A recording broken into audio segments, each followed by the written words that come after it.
Mnoho ľudí oveľa radšej minie často, ale menšiu sumu peňazí, ako by mali zaplatiť jedenkrát viac za oveľa lacnejší produkt vo výsledku. Sme krátkozrakí. Čo je viac a čo je menej?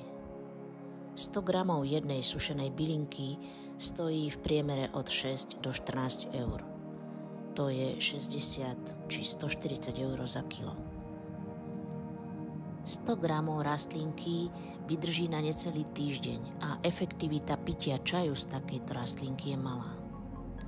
Apel Go rýchle pastilky vyrobené nie z jednej, ale zo 6 až 22 liečivých rastlín vybraných z celého sveta pod dohľadom biológov a lekárov sú na prvý pohľad drahé, no vo výsledku účinku oveľa lacnejšie.